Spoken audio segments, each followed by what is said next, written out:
Question number last है exercise 4.3 का। ठीक है जी, क्वेश्चन नंबर 11। क्वेश्चन को समझिएगा।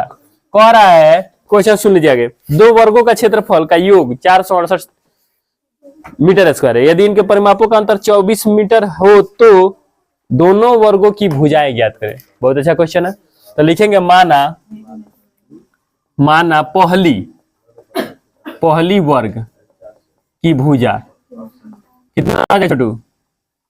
भुजा को मान लीजिए, और दूसरी वर्ग की भुजा, दूसरी वर्ग, दो गो वर्ग है, दोनों का ये वाई मान लीजिए। कोई दिक्कत? प्रश्न से आएंगे बाबू, प्रश्न से कह रहा है कि इनके वर्गों का क्षेत्रफल। देखिए, इनके दोनों वर्गों के क्षेत्रफल है का क्षेत्रफल। देखिए, पहला वर्ग का क्षेत्रफल क्या है? भुजा स्क्वायर होता है। और दूसरे वर्ग, दोनों वर्गों के क्षेत्रफल का योग मैंने जोड़, हैकर क्षेत्रफल का योग भुजा स्क्वायर। वर्ग का क्षेत्रफल होता है भुजा स्क्वायर। तो इसका भुजा एक्स है तो इसका स्क्वायर, ये भी भुजा वाई है तो इसका भी स्क्वायर। दोनों का स्क्वायर, दोनों का क्षेत्रफल हो गया। दोनों का जोड़ कह रहा है 468 है। कितना है? 468। इक्वेशन फर्स्ट ले लेंगे, कोई दिक्कत? फिर पुनः प्रश्न से आएंगे छोटू। पुनः प्रश्न से कह रहा है कि इनके परिमाप, मान लीजिए इनका, इन दोनों का परिमाप, तो एक परिमाप 4 गुने 1 भुजा वाला तो 4x हो जाएगी।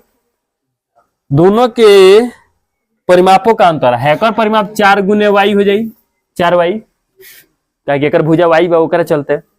दोनों का परिमाप बराबर, दोनों का अंतर 24 है। दोनों का परिमापों का अंतर 24 है। हो गया। कॉमन इसमें 4 ले लो। 4 जब छोटू कॉमन लोगे तो आने वाला है x minus Y equal to 24। अब छोटू देखो, इसे x माइनस वाई 4 को उधर भेजो, 24 जाएगा, 4 उधर जाएगा तो 6 बेर में कटेगा। ओके है। यह हो जाएगा x माइनस वाई बराबर 6। समझ में आ रहा है कि नहीं आ रहा है? आ रहा समझ में? ओके, कोई प्रकार की दिक्कत परेशानी नहीं ना? Very good. अब क्या करो छोटू, अब एगो देखो, यहाँ तो बाबू, यहाँ तो कहीं एक्स टूटने वाला है ही नहीं, ये स्क्वायर में है। अगर ये प्लस में रहता तब ना काट के समीकरण निकालते। लेकिन हम क्या करेंगे, इसको तो हमको ले जाना है द्विघात समीकरण के रूप में। तो देखिए क्या कहानी है ये। अब हम क्या करें, इसलिए x बराबर हम लिख सकते हैं, माइनस में 6 है तो उसको क्या कर देंगे, प्लस में। इक्वेशन इसको सेकंड ले लेंगे। क्या ले लेंगे इसको? लिखेंगे, क्या लिखेंगे? हाँ, x का मान समीकरण किस में रखने पर? समीकरण रखने पर। एक में, दो का तो मानवा ना है, x है, एक में रखने, मतलब जो मान आपके पास x का है आया है, इसी मान को हम लोग समीकरण 1 में खाली पुट कर देंगे। पुट करने का मतलब ये हुआ, मान लीजिए आपका समीकरण 1 है, यही ना जी। बस x के जगहिया पर हमको हेतना चीज रखना है। कितना रखना है? 6 प्लस y। आई पर स्क्वायर है तो इस पर भी स्क्वायर। अब कौन रूप में चला गया? बताओ छोटू, देखने से काल दिख रहा है वो? हाँ, सही में तो निकले क्या जनरेटर है सब? क्या सब अभी हो जाएगा ए स्क्वायर के रूप में, मतलब 6 के स्क्वायर के रूप में, प्लस 2ab प्लस b का स्क्वायर, अब प्लस यू स्क्वायर, अब बराबर में 468 हो। अब देखो 6 के 36, 6 दूना 12y, यहाँ प्लस छोटू y का स्क्वायर, यो y का स्क्वायर बराबर 468। यहाँ देखो छोटू, अब देखो कौन कौन एक जाति का है छोटू?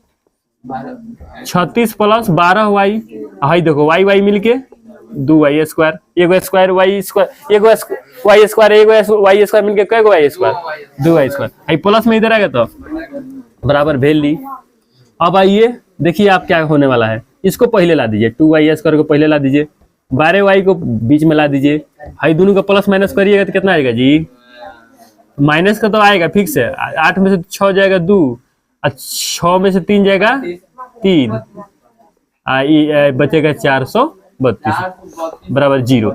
अब ध्यान दीजिए, इसमें कॉमन क्या ले सकते हैं? कॉमन 2 ले लेते हैं, तो ये बचेगा y स्क्वायर प्लस 6y बराबर में 216 बराबर में 0। क्यों 2 कॉमन लिए? क्योंकि सब में 2 से कटने वाला चीज था। कॉमन का मैटर पता है कि नहीं पता है?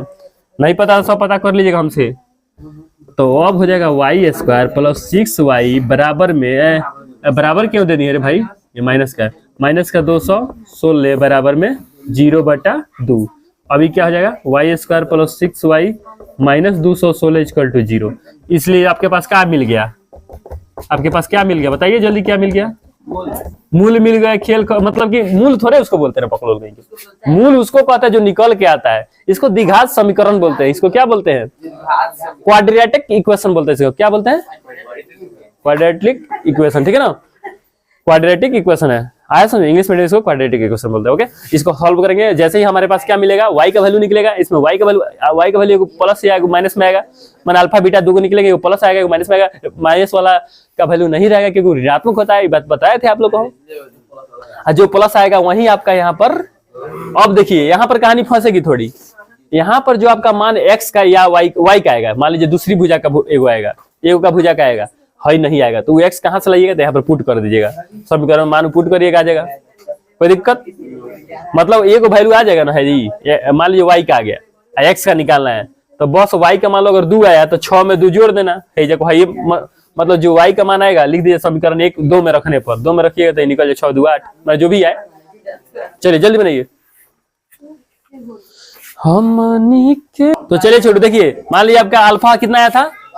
अल्फा आ गया 12 और बीटा माइनस 18। तो हाँ ये मान्य होगा। मतलब कि आप कह सकते हैं कि हम किस समीकरण पर निकाले? y वाला समीकरण पर निकाले हैं। इसमें y मेन चीज है तो y हम क्या माने थे? दूसरी भुजा। तो इसलिए दूसरी भुजा बराबर दूसरी वर्ग की भुजा हो जाएगी 12। अब पहली कितनी हो जाएगी? अब पहली वर्ग की भुजा हो जाएगी, पहली वर्ग की भुजा। तो देखिए क्या निकलेगा पहली। अभी इसी मान को हम लोग x y का मान आया ना, y का मान है तो y का मान समीकरण 1 में रखेंगे, समीकरण 2 में रखेंगे। y का मान आगे पहले ही लिख देना, बाद में ही सब लिखना। रुक जाओ, यहाँ मान लो बनाने से पहले आगे लिखना सब कि y बराबर 12 और y का मान समीकरण 2 में। तो y का मान जब समीकरण 2 में रखोगे तो देखो ये ना समीकरण 2 है जी। तो x बराबर 6 प्लस 12 कितना हो गया? ये 6 और 12 जुटेगा तो जी 18। मतलब एगो 12 एगो 18।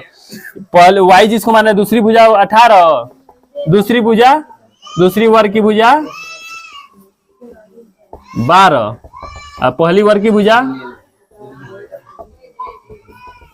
हाँ 18। यही दिया होगा आंसर में, 12 18 ना।